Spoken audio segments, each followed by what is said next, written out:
Texas A&M in trouble with the SEC? Kinda.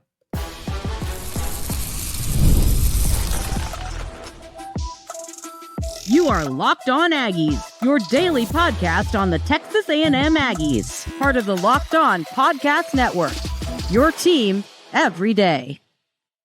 Welcome in. You are Locked On the Texas A&M Aggies. I am your host, Matt Galatzan of Texas A&M Aggies on SI. Thank you for making Locked On Aggies your first listen every single day, part of the Locked On Podcast Network, your team every day.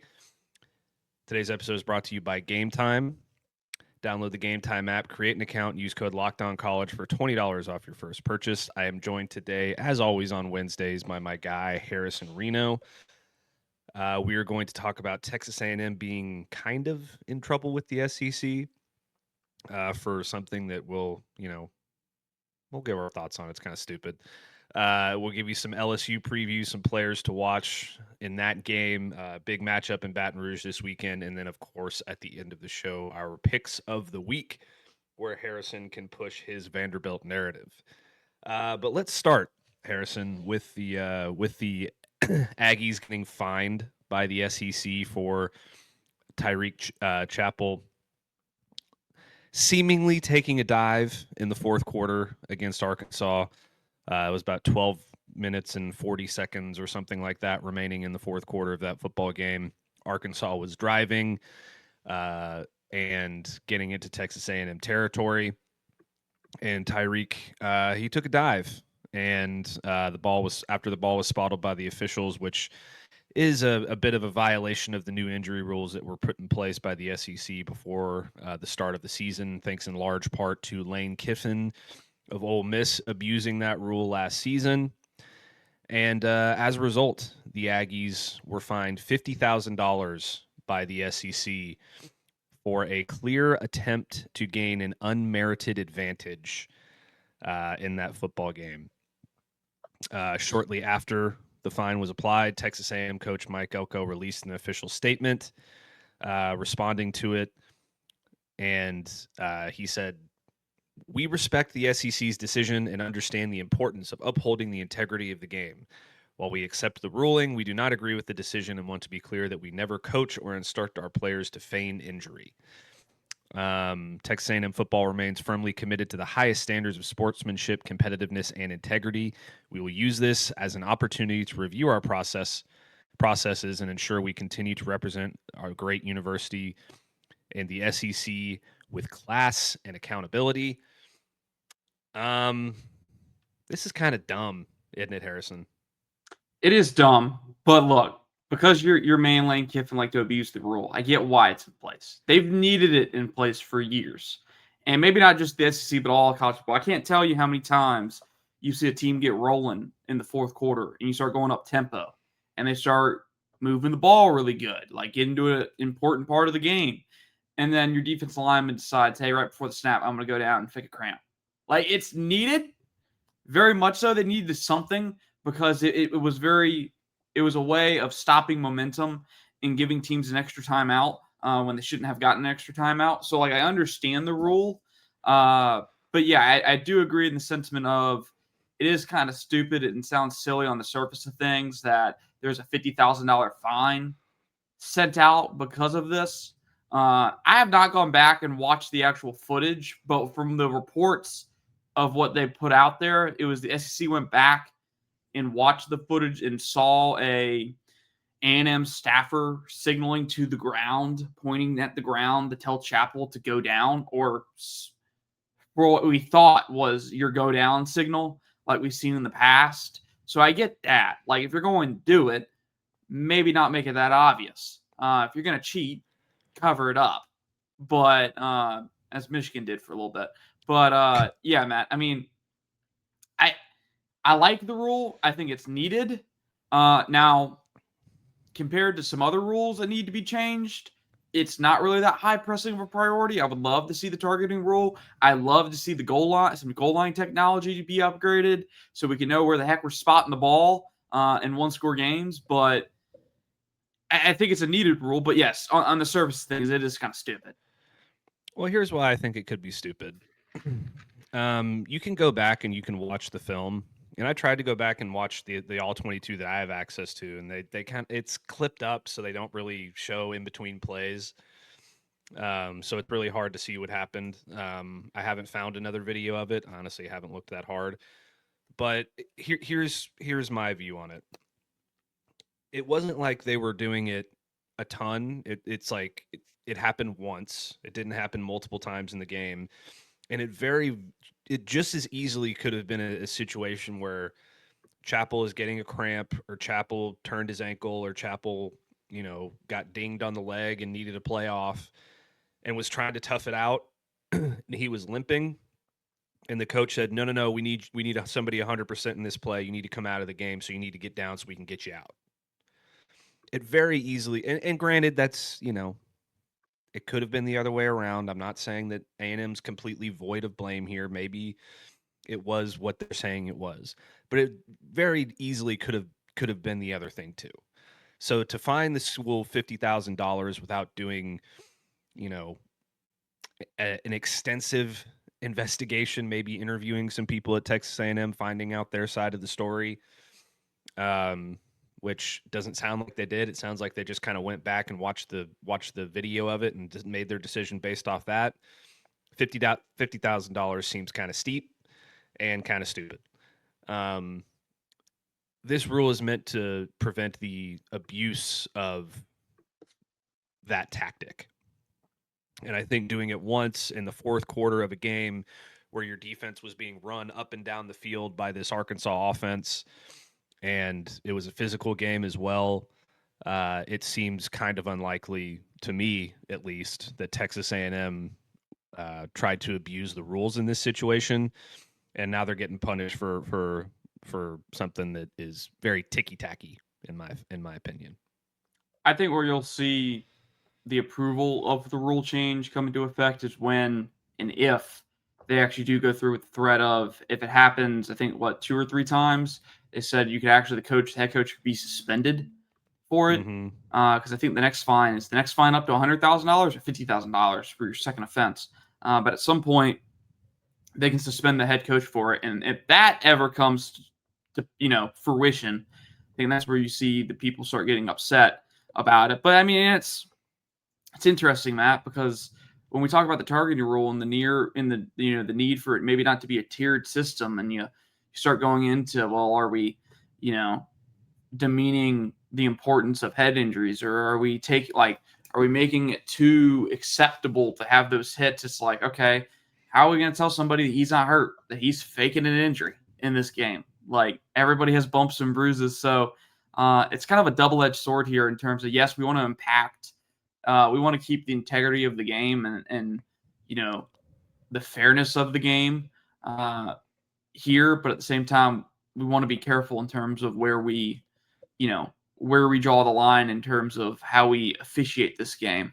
So I'm trying to find the tweet about it, about the, what's the next steps in terms of punishment, because I did see it yesterday, but I've now since missed it. But yeah, I mean, I agree with you.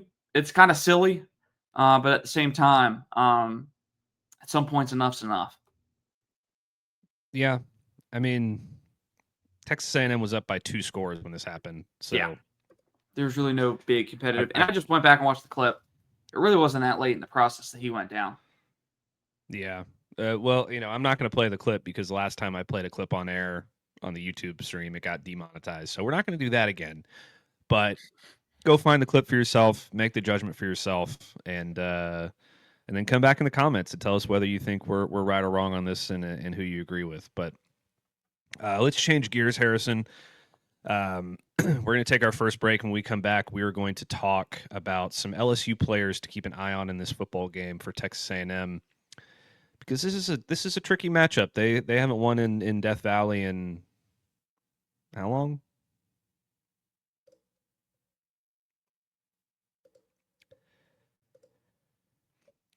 Mazda crafts cars for those who do more than simply move.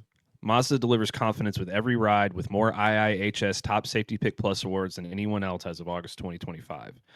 From footwork to breathwork, athletes sweat all the details. Mazda brings the same intention to how we craft every model. You can feel the Japanese craftsmanship in every detail, from the metallic accents to the available Napa leather upholstery. Like our players, we sweat every detail because when you make every move count, impossible becomes irrelevant. Mazda, move and be moved. Today's episode is also brought to you by Peloton. Peloton is shaping the future of fitness with the brand new Peloton Cross Training Tread Plus, powered by Peloton IQ. It's their most advanced equipment yet, designed to give you real-time guidance and endless ways to move, whether you're running, lifting, or cross-training with your favorite instructors. This is training reimagined. Peloton is built for breakthroughs with tools that help you plan, stay motivated, and reach peak performance. The swivel screen is a game changer. You can go from running on the tread plus to strength training without missing a beat. When the personalized class recommendations keep you engaged, you get workouts tailored to your vibe and energy level each week. So let yourself run, lift, flex, and push forward. Explore the new Peloton Cross Training Tread Plus today at onepeloton.com. I might have to get a Peloton after that ad, Harrison. I don't know about you. All right. LSU is coming off of a loss to your Vanderbilt Commodores, who you are picking to win the national championship and be the next dynasty of college football. Really. They're reeling a little bit. They didn't have Whit Weeks last week, which probably played a little bit of a role in their defense getting diced up by Diego Pavia. But you got to give Vanderbilt credit. Kiffin may agree. Yeah, you got to give that defense credit, you got to give Vanderbilt credit because, first of all, that left guard for Vanderbilt is an absolute monster. I think any coach in America would want him on their football team. And Diego Pavia played very, very well. They're able to run the football with some authority and move it pretty effectively on the ground. And despite LSU's sort of, inconsistencies on the offensive side of the football, they have some players that could make a real impact in a football game if they get going. And there's some defensive players there, obviously, as well that are very, very talented. You talk about, the transfer portal, and this is a team that really hit that hard and made some key additions in that area. And they have some homegrown talent as well that's very talented. But let's start on the offensive side of the ball, Harrison. Garrett Nussmeier was widely regarded as one of the top quarterbacks in the country coming into this season. He's been dealing with an abdominal injury most of the season. The velocity on his throws has not been there. And he's doing everything he can to keep his Tigers in this season offensively. I don't know. I don't know how he's going to stay upright in this football game because A&M's pass rush has been very good, and he's going to be under a lot of fire. But if they can protect him and he can get some time to find these open receivers, he could be a real impact player for them, obviously. Yeah, and I think the biggest thing for him is he's really had no help. His offensive line's been very poor. I won't say Arch Manning and Texas type poor, but it has not been up to the standard. He needs a little bit of help in that area in terms of his protection needs to hold up a little bit longer. The one thing about Nussmeier that we've seen this season is the dude has arm talent. The dude can make throws, can make some wow throws. And when you give him time, he makes those. But the one thing I think people forget about Nussmeier is he's not a great athlete. By no means is he going to scramble on you and pick up, damaging yards with his legs. But what he can do is he can create a little bit out of structure. Now, out of structure is where he gets himself in trouble. He may try and fling one, with the flick of his wrist across the middle of the field when he's moving to his left or his right, and it may end up being a poor decision. But that ball's getting to his destination, Matt. And most of the times it's going to be in the area of where he wants to put it. So he's going to be an interesting challenge himself in terms of in structure. He's been really good. Out of structure, he's been pretty good as well. You're going to have to get him on the ground. And I do think with A&M's pass rush, you're going to be able to do that. But for me, Matt, this matchup comes down for LSU's factor. The LSU factor in all of this in their offense is the one thing they've been missing this year, and they were missing it last year. They have not been able to run the football at all. They have no threat of a run game. They can't do it consistently, and it's the byproduct of their offensive line not being physical enough to do it in games. I thought we were seeing that change a little bit when we came into the year and saw them go beat Clemson, and they did it kind of grinding them out with some body blows. It's like, okay, this unit's going to be able to move the football at least decently with the ground. That has not been the case at all this year. They've struggled to run the football in meaningful games, and they're putting everything, all this pressure on Nussmeier to go win him football games, and we've seen the effect of that. I like Nussmeier. I'm high on him. I do think he's, even with this year kind of being not the year expected out of him and out of LSU, I still think he's a first-round draft pick at quarterback, just with his traits and what he brings to playing the position. I think there's gonna be some NFL evaluators that fall in love with him. I won't go as far to say he's QB1, but for anyone saying this isn't a first-round talent, I strongly disagree with you. I think he'll probably end up finding his way in the first round of the NFL draft. But for me, Matt, whether or not LSU wins this game is what they can do on the ground. And so far, I've not seen anything that makes me say, yeah, you should be a little bit scared about their run game. Yeah, we're not going to talk about their running backs. I mean, Caden Durham is a talented player, but they can't move the football on the ground no matter who's running the football. So, I mean, maybe you should put Harold Perkins back there. I think he played some running back in high school. The other player that I wanted to talk about offensively for LSU is Tre'dez Green.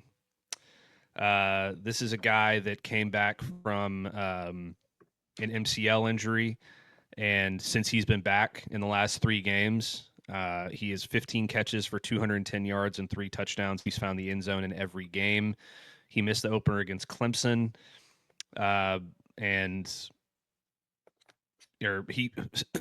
he missed after missing the 4 games following the opener against Clemson. He's posted an 8-catch, 119-yard, 1 touchdown day against South Carolina. He had 5 receptions for 74 yards on a score against Vandy last week. This guy is 6'7". He's big. He's a red zone target, and he's a guy that can really, really help out Garrett Nussmeier in just about every scenario you can think of against this Texas A&M defense. Well, they kind of got creative with him in that Clemson game. I remember watching that game on tape, and they designed some touches for him. I believe they got a little interesting with him in the screen game. Hit a couple big plays there late in that football game with Tre'dez Green. He's a pretty massive human being. I think you just said it, but I'm blanking. He's 6'7", 240 pounds. This is a big human being, and they use him in the passing game like they should. And for me, I guess on offense, the player I'm, excited to watch or willing to watch, see what he does. I think he could almost be considered an X factor if he does get going. He hasn't had the start to his year at LSU that I thought he would, is Barry Brown. I watched this guy at Kentucky for several years, and anytime that Kentucky offense needed explosive play, it was Barry Brown. He was their best option, their best receiver, typically their best playmaker. And I thought the move to LSU was going to work out for him in a really big way, and he was going to have a really big year. And we're halfway through this season, only has 300 yards. And maybe that's a product of having another guy next to him, and Aaron Anderson, another guy that, is going to be looked at as a potential X factor in this game. Barry and Brown, do not be surprised if this guy gets rolling in Baton Rouge. Like, this game could be interesting in terms of that. But I think the one thing about these LSU receivers, Matt, is while we mentioned a Barry and Brown or an Aaron Anderson, they don't have that dominant X receiver. They don't have that number one, out and out option. They just got some really good guys. And maybe that explains why they're struggling a little bit, why they haven't had the season they've had, aside from having a coach that has a very similar reputation to a James Franklin. Yeah, that's a good observation there about Brian Kelly as well. Let's move to the defensive side of the ball. A couple players that really stand out for LSU. Number one for me is Harold Perkins. When this guy is playing at the level that he's capable of playing at, he is an absolute demon and a half. He could drop back in coverage. He can get after the passer. He can run sideline to sideline. He's an absolute athletic freak of nature. and he's one of the most impactful defensive players in all of college football when he is playing at his highest level. And Marcel Reed is going to have to know where he is at every single on every single snap of every single play of this football game, because he can affect it at any time from anywhere. Yeah, and they're going to move him around. They've done a really good job of getting creative with him and finding ways to have him make an impact. And that's going to be somebody that whenever Marcel Reed goes up to the line, he's going to be looking for, hey, where's Harold Perkins at? Where's he at? Is he coming? Is he coming to blitz? Is he going into coverage? What is he doing? Like, that's something the A&M offense is going to have to game plan for and figure out how they want to handle him. And kind of going off that, the player I have to watch, which it looked like he was in question to start the week in terms of injury report, but now it looks like he's ready, or he should be ready to go, is a transfer. This is a guy that stood out to me when I was watching the tape versus Clemson. Had a pretty good games in the season versus Clemson. Bernard Gooden, maybe a new name for folks who haven't been watching. He was certainly a new name when I turned it on versus Clemson. This guy was disruptive. He's a defensive tackle. He transferred in from USF this past offseason. He's 6'1", 268 pounds, kind of an undersized defensive tackle, but he's disruptive. He throws guys up out the club, really got after the passer, got some pressure, showed an ability to win his one-on-ones up front, and stood out to me, caught my attention in that game. I don't know what he's done since. Obviously, he's coming off of an injury, but just from what I remember of him in that game, I was impressed. The last game he played in was 2 weeks ago versus South Carolina. Matt, he had 6 tackles. One of those were solo, and he had a sack and a half in that football game. This guy was disruptive versus Clemson. If you want to go see one of his better games, I think he caught the attention of many people. But I remember at some point watching the tape of that game over here, pulling up on Google, LSU number 88. He's very disruptive, a little bit undersized, but don't let that fool you. He can give you trouble. Yeah, lost my camera there for a minute. Apologies to the YouTube crowd.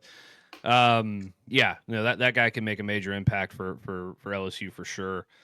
And they need all the help they can get along that defensive front because it's the SEC, and you're facing a very talented offensive line for Texas A&M that is going to really try to control the line of scrimmage, a lot like Vanderbilt did against you. So the more bodies you have in there to throw at them, the better. And then I think obviously the one to close this out with, Harrison, is Whit Weeks. We still don't know if he's going to play this weekend. He missed the Vanderbilt game with an injury last week, and obviously it affected them quite a bit. But Brian Kelly came out this week and said that Weeks has been doing some additional treatments and he's feeling better, but that they won't know on him until later in the week. So he is probably going to be listed as questionable on the injury report that comes out on Wednesday night. But if he is able to go, that will be a massive upgrade in the middle of the field for them. Oh, absolutely. I mean, he's the leader of that second level of the defense. Him and Perkins are the two best players on that defense. I think Gooden, when he's on his day, is in the top 5 for them as well. Like, those 3 players will have a massive impact on this game if they're all healthy and ready to go. We saw Ole Miss kind of attack them with tempo in that game. I didn't know this, but your Rebels run the second fastest offense in the SEC, 22.6 seconds per play in the SEC, only behind Tennessee. And obviously there's that viral clip of Whit Weeks not liking the tempo so much he had to vomit on the field because how fast they were going. But he's going to be a guy that they got to watch out for. He was another guy that has kind of come out of nowhere, Matt. He's in the backyard here from Oconee County, was overlooked by the in-state program and found a great home at LSU. And now him and his brother both having the chance to play there. And if he's healthy, obviously that's a guy you're going to have to watch out for LSU's defense. 100%. All right, let's change gears. When we come back, we are going to make our picks of the week. And Harrison is going to push some more Vandy narratives. So when we come back, we'll have some picks for you. Stick with us. College football is back, and I couldn't be more excited. The tailgates, the rivalries, the energy in the stands, there's just nothing like it. But let's be real. Actually getting tickets can feel like more of a battle than the game itself. Endless queues, hidden fees, prices jumping at checkout. That's why I use Game Time. the app that gives the advantage back to the fans. It's the easiest way to score last-minute tickets at the best prices with no surprise fees. What you see is what you pay. The app made it super simple. I could even see the exact view from my seat before buying. And I love zone deals too. Pick the section, Game Time picks the seats, and you save big. So take the guesswork out of buying college football tickets with Game Time. Download the Game Time app, create an account, and use code LOCKEDONCollege for $20 off your first purchase. Terms apply. Again, that's promo code LOCKEDONCOLLEGE for $20 off. Swipe, tap, ticket, go. Download the Game Time app today. All right. It is pick time, Harrison, and I probably should have pulled this up before we got going, but I'm doing it now. We are updating our picks before we get going here. As we currently sit on the season, I am 20-17 through week 7. Harrison is 18-19. I'm gonna have to go back and add to those because I have not put in week 8 yet. I need to make some adjustments there, which I will do while Harrison is giving his picks. That is an oversight by the, I guess you'd call me the producer of this podcast, the host. Producer, host. Yeah. I've got him right here in front of me, so we'll go. We both picked LSU against Vanderbilt. Minus 2.5. Vandy was favored by 2.5. We obviously lost that one. So that is an 0-1 for both of us there. I picked Ole Miss to cover the 7.5 against Georgia. You also picked Ole Miss to cover the 7.5 against Georgia. We both missed that one. So that's a bad beat. That is a bad beat. I picked Tennessee to cover against Alabama. You picked Alabama. So I am 0-3. Harrison is 1-2. I picked Utah. Actually, we both picked Utah against BYU to cover minus 3.5. And BYU won. I don't have the score in front of me. What was the score of that final score of that game there, Harrison? Do you remember? Hold on. Oh, it was 3. So we both got that one. So I am 1-3. Harrison is 2-2. And then we both picked A&M minus 7.5 against Arkansas. So we both missed that one. That makes me 1-4, and you 2-3. And then our 6th game, USC and Notre Dame. I picked USC minus 9.5. Again, God. So I went 1-5, and Harrison picked Notre Dame. He ends up 3-3, which then brings our totals to I am now 21-22, falling below 500. Welcome to the club. And Harrison is 21-22. So we are now tied. I've climbed back into it. You have climbed back into it. I had a commanding lead there for a while, and I let it slip away. I asked for that extra game last week, that USC game, and you took USC plus 9 or plus 9. I think it was 9 or 9.5, and you're like, you shouldn't have done that. You should have left that be. And I was like, ooh, it's like 9's a lot of points for Notre Dame. Man, that came back to bite you. Yeah, and here we are. So, all right, let's get into this week's picks. We'll see if I can pull back ahead or if you're going to leave me in the dust. First up, number 8 Ole Miss visiting Norman to take on the Oklahoma Sooners. The Sooners are favored by 4.5. Kickoff at 11 a.m. Give me the Rebels. I don't think they're gonna disappoint me 2 weeks in a row.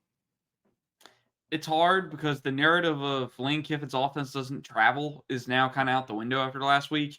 They did travel. Defense didn't necessarily travel, but neither did Georgia's, and Georgia just had a little bus trip over from the team hotel. But give me the Rebels plus 4.5. Feel really good. I got to see John Mateer turn back into Superman. I think the thumb's still sore. I think this probably should have been the week that he returned from that injury originally. I think he rushed back by, I guess, 2 weeks now. Maybe this is 100% material, but I'm taking the Rebels either way. Yeah, and I just don't believe in this Oklahoma offense. What can I say? I'm not a John Mateer believer either after watching him against Texas. All right, number 15, Missouri at number 10, Vanderbilt. Harrison's national title favorite. Minus 2.5 in favor of the Commodores. You're gonna pick against them again, aren't you? Just to play spoiler. I'm taking the Tigers. Ahmad Hardy has a bounce back.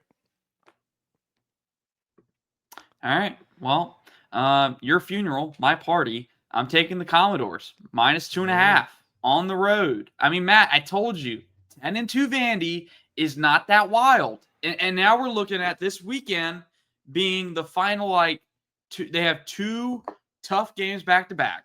Home versus home versus Missouri. You got to go on the road to Texas. Then your final game, your toughest game after that is at Tennessee. We're talking. You need to win 2 of these next 3 to go 10-2. And hey, even if you don't, and you're 9-3, I don't look that crazy. I was pretty damn close if they go one of 2. So, Matt, I know you don't believe it. I know you don't want to believe it. But there's a chance that Vandy's a 9-win football team. Maybe not 10, but I'm saying 9 right now. There's a chance for sure. I think that they end up 8-4. All right. Well, that's better than 5-7. Now I'm just pushing totally against you. Okay. 6-1 unranked Houston goes on the road to number 24 Arizona State. Arizona State is minus 7.5 in this football game. They are coming off of an upset of Texas Tech at their home stadium as well, so they are playing very well in Tempe right now. That's where Arizona State is, right? Tempe. Yep. 7 p.m. kickoff. I really like Houston. I think Willie Fritz is a good coach. I don't think that they've had the toughest schedule so far. Arizona's a good football team. I think Arizona State's a better football team. I think Houston could struggle with Jordan Tyson and Sam Leavitt. So I think Arizona State's going to win the football game, and I think they're going to cover.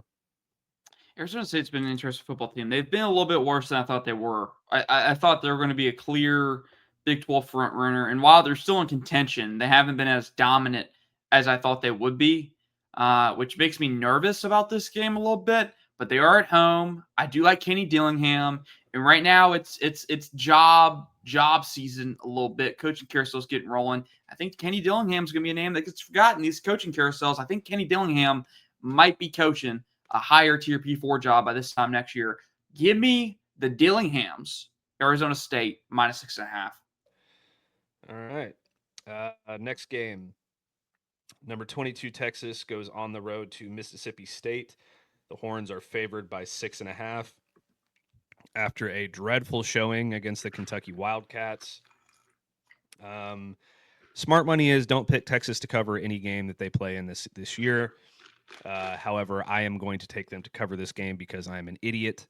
I think Texas wins like 17-10 or something like that, maybe 20-13 or something boring like that, but they get the win and they cover. Matt likes punishment. Jeff Lebby, Fluff Bothwell, I believe it is. Give me plus 6.5 Mississippi State. Might not play this. Ooh. I don't know. I'm just going to bet on Texas' offense is nowhere to be found. And, I'm going to bet on that. I'm going to bet on the noisemakers, the cowbells just being an absolutely dreadful watch. And it's going to be a dreadful watch of a football game. But I'm going to go against my better judgment here. I'm going to take Mississippi State plus 6.5. Okay. And the final game, Texas A&M, number 3 Aggies going on the road to Death Valley at 6:30 p.m. to take on the number 20 LSU Tigers. The Aggies are favored by 2.5. What you got, Harrison? Last week was the first time that I picked A&M to cover, and they did not cover. And while I'm hurt by that and a little bit upset that they didn't cover for me, because I could have been above 500 this week, 2.5 seems like a small line, smaller than I would have thought for the number 3 team in the nation. It's undefeated, facing a team that really hasn't gotten it rolling. I'm taking Mike Elko in the Aggies plus or minus 2.5, and maybe start nailing in the coffin on Brian Kelly and his fake Southern accent there in LSU. I'm right there with you, Harrison. Texas A&M has not won in Baton Rouge since 1994. I think that changes this week, and the Aggies, they get that flame under Brian Kelly's seat burning pretty hot after this one. I'll give you my actual score prediction later in the week, but I do have the Aggies winning this football game. And I don't think that LSU is going to score very many points either. So we'll get to that score prediction later in the week. We'll get to some more preview stuff later in the week. But until then, that is going to do it here for us today. Thank you so much for making Locked On Aggies your first listen every single day. For your second listen, check out Locked On SEC. Chris Gordy breaks down the best conference in college sports, from the rivalries to the championship and every game in between. Find Locked On SEC on YouTube or wherever you listen to your podcast, part of the Locked On Podcast Network. Your team every day. And don't forget to like the video, subscribe to our channel, subscribe to our podcast. Give me a follow on X at Matt Galatzan. Give Harrison a follow on X at Harrison Reno. Follow me on Texas A&M Aggies on SI, and we will see you next time. I really can't handle another Vanderbilt win here, Harrison. I just can't.